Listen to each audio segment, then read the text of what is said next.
Question number 15 speech. और speech के अंदर सबसे पहले हम पढ़ेंगे इम्पोर्टेंस ऑफ टाइम।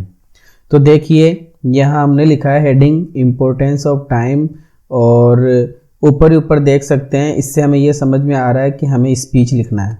तो हमने लिखना शुरू करा, रिस्पेक्टेड डायरेक्टर सर। स्पीच के अंदर भाषण दिया जाता है, तो भाषण में सबसे पहले संबोधन किया जाता है प्रिंसिपल को और डायरेक्टर को, टीचर्स को, गेस्ट को, इन सबको। तो इसको इंग्लिश में लिखना है, तो हमने लिखा रिस्पेक्टेड डायरेक्टर सर।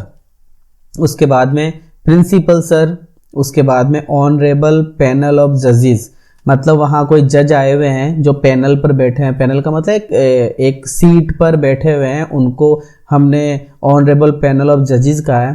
तो सम्मानीय जज, वेनरेबल टीचर्स मतलब सम्मानीय टीचर्स, अदर डिस्टिंग्विश्ड गेस्ट मतलब सम्मानीय दूसरे गेस्ट, एंडियरिंग स्कूलमेट्स मतलब स्कूल के विद्यार्थीगण, और ऑडियंस और मतलब श्रोतागण। तो ये सबको हमने संबोधन करा, और संबोधन करते हुए हमने कहा कि respected director sir, principal sir, honourable panel of जजेस, venerable teachers, other distinguished guests, endearing schoolmates and audience. ये स्पीकर ने बोल दिया, स्पीच देने वाले बंदे ने ये सब बोल दिया। अब ये बोलने वाला बंदा कौन है उसके बारे में हमें बताया जा रहा है कि ये आई मतलब कौन है। ये आई है। अब आई से लेकर यहाँ आप देखिए ये लिखा हुआ है यहाँ एम, तो इसका मतलब आई के साथ में तो एम लगता है, इसका मतलब ये आई है इतना बड़ा।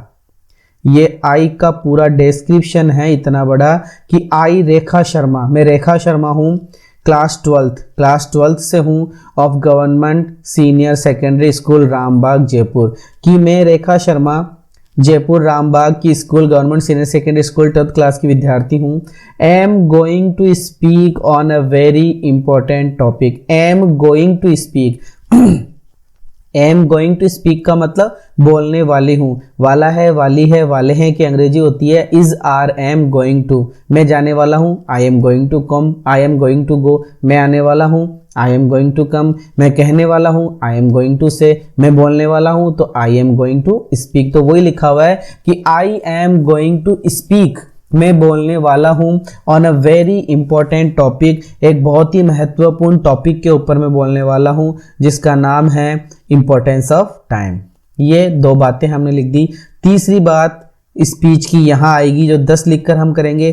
चौथी बात थैंक यू लगाकर हमें कुछ कहना होगा। और ये जो बीच के दो पैराग्राफ लिखे हुए हैं, ये 2 पैराग्राफ हमारा मैटर है। हम मैटर को ढंग से पढ़ते हैं। देखिए लिखा हुआ है कि यू मे हियर, यू मतलब आपने, मे हियर होगा, होगी, होंगे, हियर मतलब सुनना, HEAR, हियर मतलब सुनना।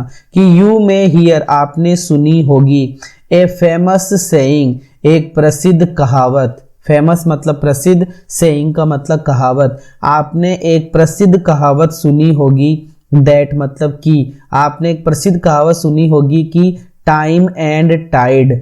टाइम और टाइड का मतलब समय और ज्वार भाटा नहीं, केवल समय होता है। तो टाइम एंड टाइड मतलब समय, वेट्स मतलब इंतजार करता है, फॉर नन मतलब किसी के लिए भी नहीं, कि समय किसी के लिए भी इंतजार नहीं करता है। आपने ये प्रसिद्ध कहावत सुनी होगी। ठीक है, आगे लिखा हुआ है इट इज वेरी ट्रू, ये एकदम ट्रू है, ये एकदम सत्य बात है। वी ऑल नो, हम सब जानते हैं, दैट की हम सब जानते हैं कि इट मतलब समय, कम्स मतलब आता है, एंड गोज मतलब जाता है, अकॉर्डिंग टू इटसेल्फ समय अपने अनुसार आता और जाता है। अतः एक वाइज मैन एक बुद्धिमान व्यक्ति यूज करता है हिज टाइम अपने समय का in the best way.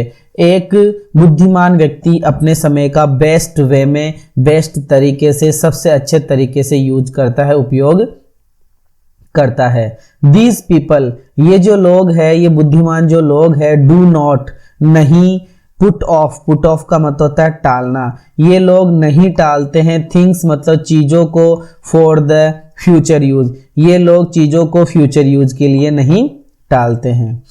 In the same way in the same way, इसी प्रकार से we all must realise, we all मतलब हम सबको, मस्ट रियलाइज का मतलब रियलाइज मतलब समझना चाहिए, महसूस करना ही चाहिए, द इम्पोर्टेंस ऑफ टाइम, समय की महत्वता को, इम्पोर्टेंस ऑफ टाइम मतलब समय की महत्वता को हम सबको समझना ही चाहिए।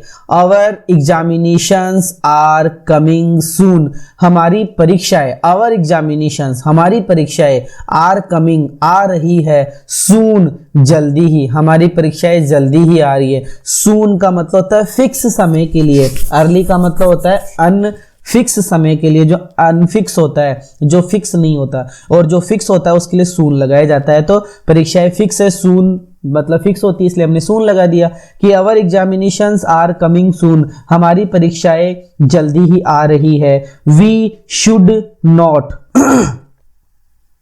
वी शुड नॉट हमें नहीं चाहिए, वेस्ट मतलब बर्बाद करना, आवर टाइम हमें हमारे समय को बर्बाद नहीं करना चाहिए। इफ यदि वी हम, यदि हम, वी मतलब हम, वंस मतलब एक बार, लॉस इट अगर हम इसे एक बार खो देते हैं, अगर हम इसे एक बार खो देते हैं तो, कोमा का मतलब क्या हो गया, तो अगर हम इसे एक बार खो देते हैं तो यह, इट मतलब यह, विल नेवर, विल मतलब गागेगी, नेवर मतलब कभी नहीं, कम बैक मतलब वापस आना, अगर हम इसे एक बार खो देते हैं तो ये वापस कभी भी नहीं आएगा। देन बाद में वी विल हैव टू, ये हैव टू मजबूरी होती है, वी विल हैव टू हमें होगा, रिग्रेट पछताना, फॉर इट फिर हमें इसके लिए पछताना होगा, पछताना